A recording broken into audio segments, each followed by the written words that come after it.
Alright, hello and welcome to another episode of the World of Japanese Cinema. I am your host, George, and I hope you're somewhere comfy to listen in. I've always been hugely influenced by Japanese film throughout the years, so I thought it would be a great idea to bring my love for such classics to radio. In this weekly show, I explain my love for a different classic each week, and maybe show you something you may not have noticed before. So, as we have now covered two Akira Kurosawa films, I feel like it would be best to cover one more before looking into other directors, as there is so much more to cover. But with that, I may still return to a few more of the master in the near future.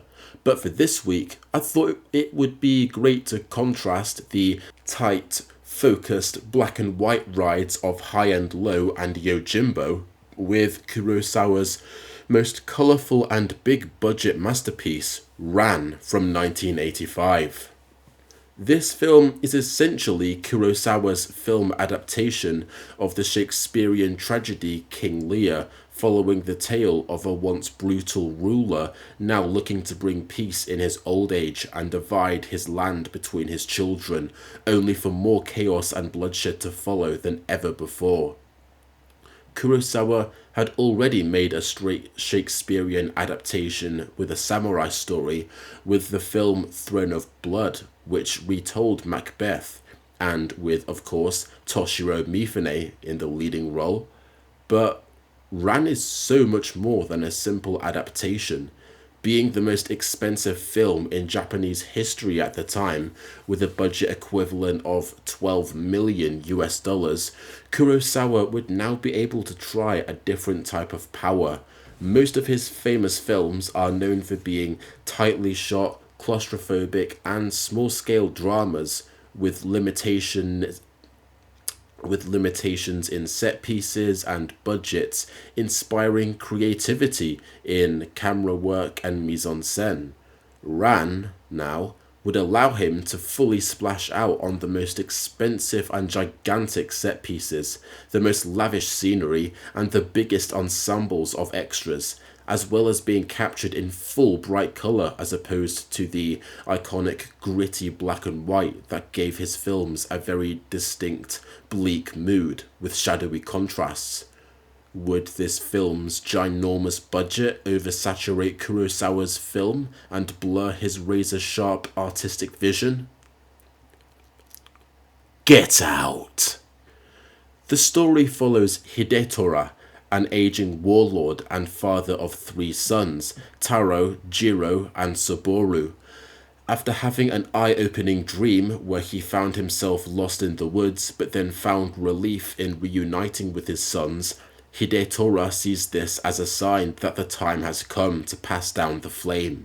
He gives his eldest, Taro, the prestigious first castle, and the second and third castles to Jiro and Saboru. After deciding this, he gives them a lecture about unity, telling his sons to break an individual arrow each, which they easily can. He then bundles 3 arrows up and asks them to do the same, which they're absolutely just unable to this time. He claims that this shows the strength about their bonds, and that 3 brothers standing together will make an impenetrable force. However, Taro is quickly exiled after claiming his lecture is too simplistic, and that there are games of betrayal and treachery that can break any bond, even those of family. After all, Hidetora should know this best, for despite now looking to settle into a world of peace, he was known as being the cruelest and most tyrannical ruler, and is ultimately in self-denial. Taro then goes on to marry Lady Kaede, a woman whose family was killed and land seized by Hidetora. Planning her revenge, Kaede manipulates her husband to usurping his father's entire clan and forces Hidetora to renounce his title. With his sons growing increasingly hungry for total power and becoming more distant from each other, Hidetora attempts to shelter in a castle that ends up ambushed by 2 of his sons looking to attack and take over his fortress. with his sons growing.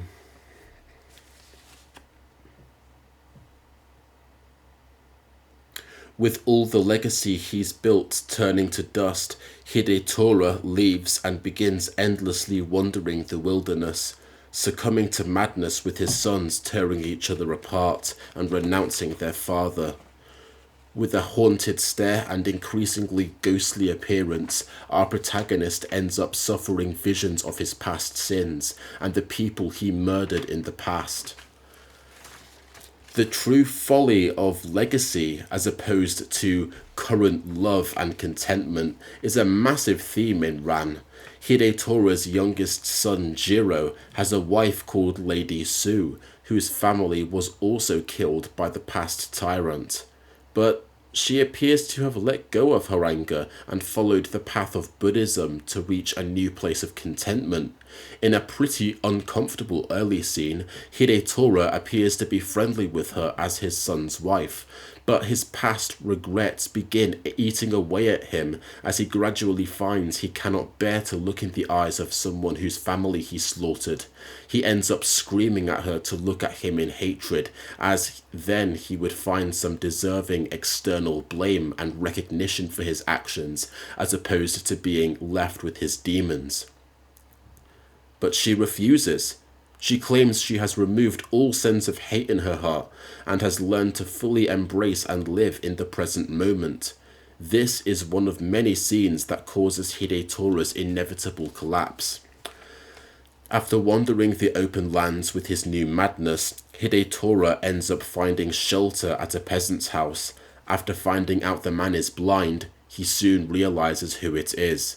It's Lady Sue's brother, Tsurumaru, who had his eyes gouged out at Hidetora's command in exchange for his life. Tsurumaru claims he has tried to follow Buddhism like his sister, but can't fully let go of his pain brought on by the tyrant.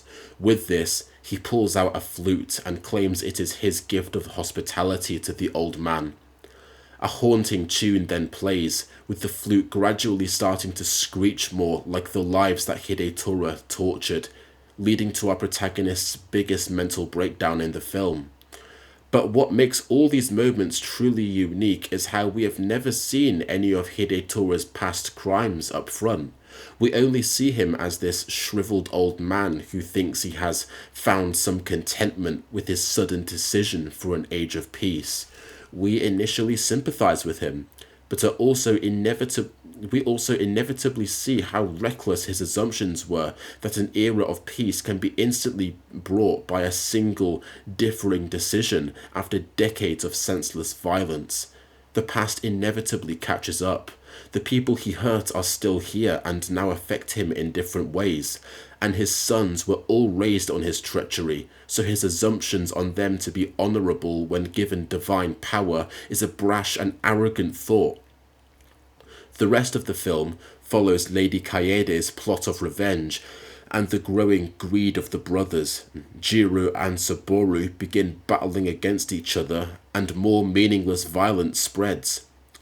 Now, before I dive any further, I feel it's important to say one thing.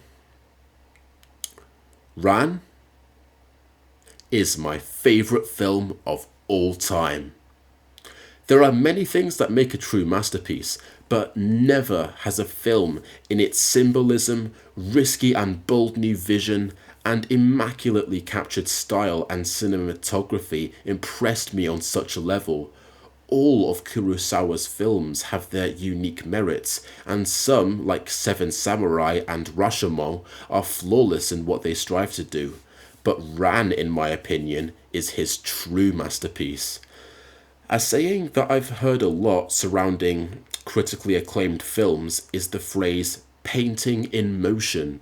Films that have very striking mise-en-scène, framing, and usage of colour and shadow that makes them pop out with a bold style. But I have never seen such a fitting match for the title painting in motion, for a live-action film anyway, than with Ran. Every single frame of this film is masterfully crafted with such striking, complex and clear usage of colour and mix-ups with close-ups and long shots.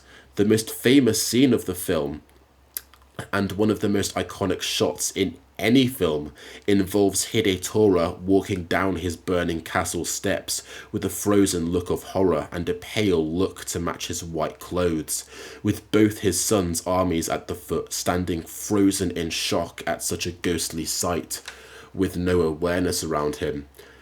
How long this shot goes on for just makes it clear Kurosawa is basking in his now big budget vision, and rightfully so. How such a complex set piece and specific colour coordination can work in such a long shot is breathtaking, to say the least. For this scene, as well, Nakadai's makeup took 3 hours to apply, and he was required to lurch down the steps in the awkward massive robe without looking down, a task that Kurosawa himself couldn't master when he tried to set out the directing of this scene, but which Nakadai, obviously the actor for Hidetora, did with ease. The amount of sharp colour clashing in each frame too, with the backgrounds of mountains and skies, with gigantic castle set pieces, and hundreds of brightly dressed, organised extras, make it clear that Kurosawa has it in him, not only to make a new masterpiece, but to adapt his razor-sharp vision to such a differently high-budget and wide-scoped film. In colour! The costume work by Emi Wada very rightfully won an Academy Award, with all 1,400 costumes in this film entirely being handmade in Kyoto, the traditional place of Japanese tapestry. And from an interview, apparently it took 3 to 4 months to make each beautifully coloured robe, and it was nearly 3 years before all of them were finished. This all absolutely paid off to give this film its beautiful authenticity. How all of these warring clans, with so many actors, all managing to unify and form a cohesive piece of art in each frame, it's just astonishing. And with all of this happening with such diversity throughout the near 3-hour runtime. But when calling this film a painting in motion, I'd say motion quite loosely, because there were several points in this film I initially thought were literally paintings or freeze frames put in as breathing space. Not just because of the striking, almost shadowless scenery, but how everything, actors, horses, and surroundings, managed to remain completely still for moments. Not the slightest move in shadow or actor until one person inevitably turned head and broke the framed painting.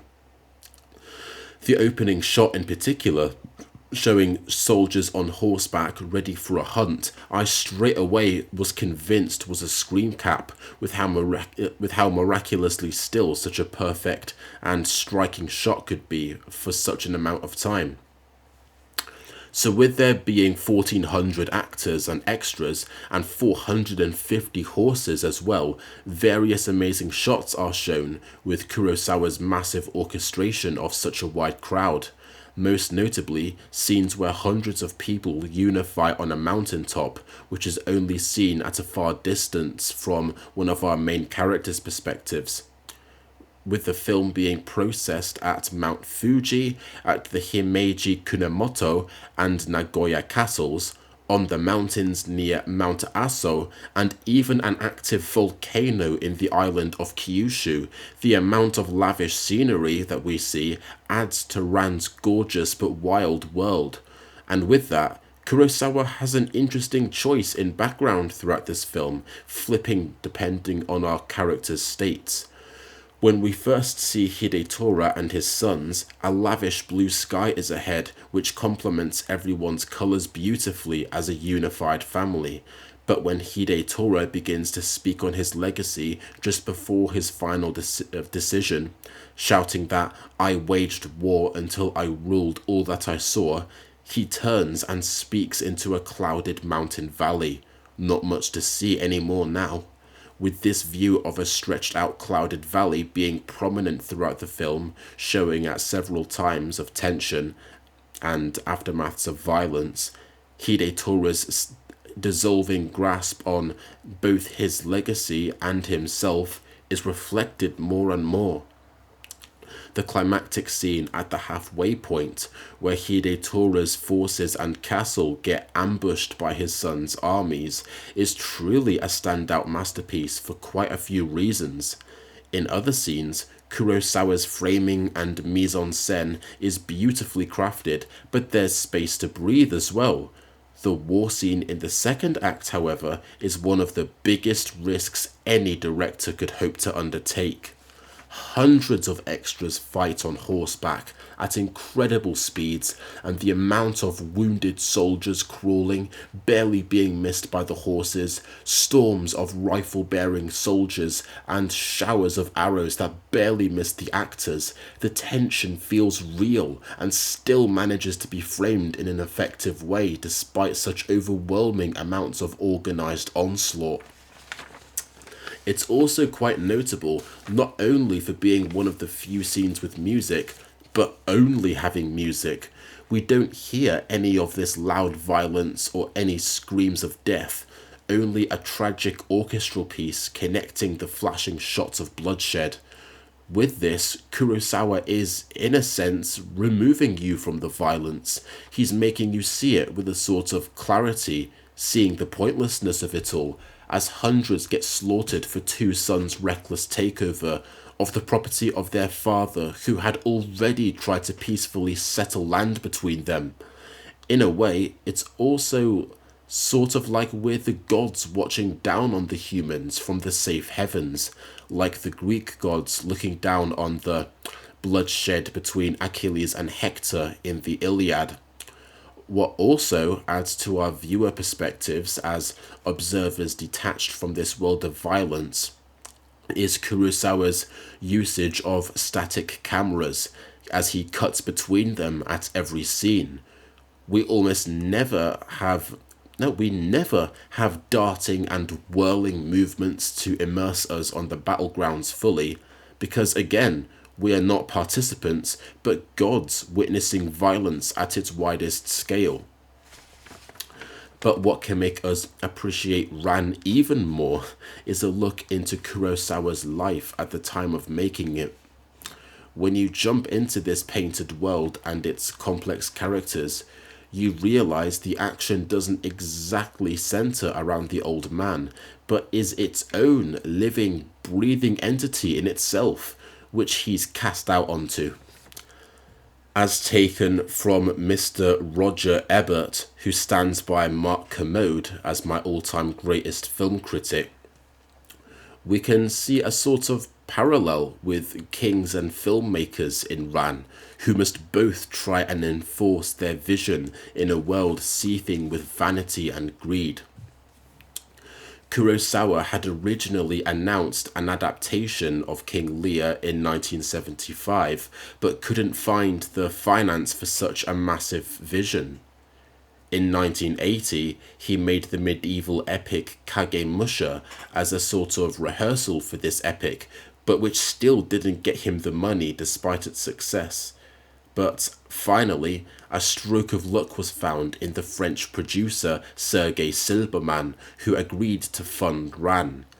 So with this long journey in mind, it's important to consider this film is only one of 4 made by Kurosawa from 65 to 85, whereas he had made over 12 from 1950 to 1965.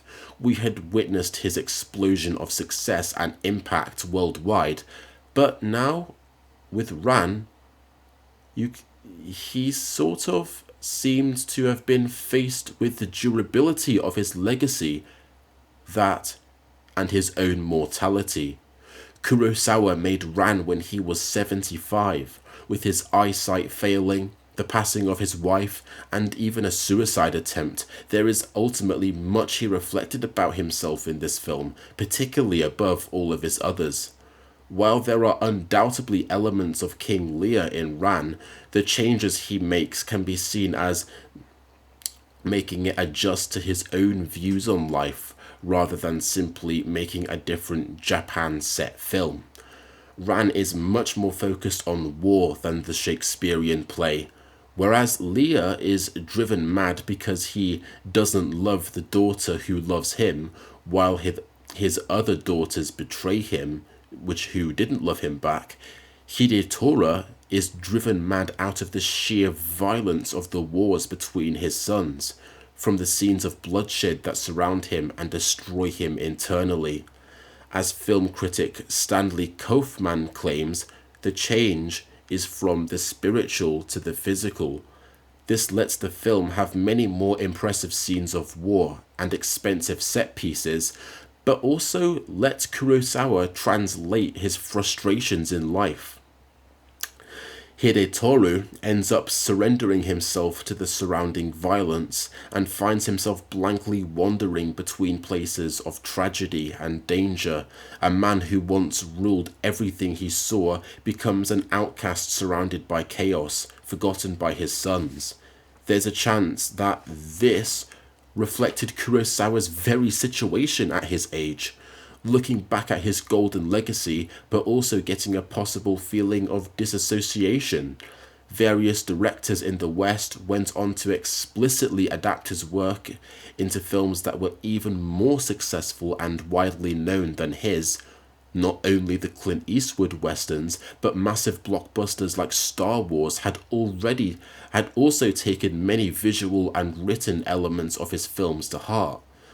The original father of it all may then had felt like he had lost power and reputation in the world that he had shaped, as did Hidetora, with Kurosawa's films being bought, gutted, and reconstructed.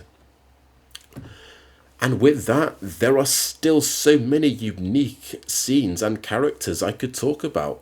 The way tension and betrayal begins to creep at certain moments, the Lady Macbeth-styled character of Lady Kaede, who brings a maniacal villain performance in her game of deception, the fool who accompanies the wandering Hidetora, who brings great energy and some weirdly fitting comic relief, with a notable moment being when he makes a grass helmet for Hidetora as the new king of nothing, or the constantly shifting characters of the brothers who have their quarrels and games of power. But all this I cannot possibly summarize in a single podcast episode.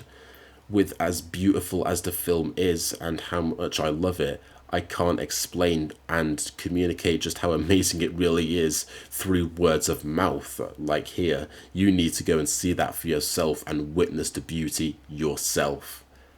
Go watch it. I must absolutely tell you, watch this film for yourself if you haven't done so. The amazing performances and wonderful mise-en-scène brought everything to life, and it is absolutely rightly praised as a classic. Above all the other films in Kurosawa's catalogue, Ran is my choice for the best example of true cinema. And with that, I must say thank you again for listening in, and I hope you learned something new. For our next show, I'll be diving into another renowned Japanese director and a film that everyone needs to see. So stay tuned to find out what it is. Take care.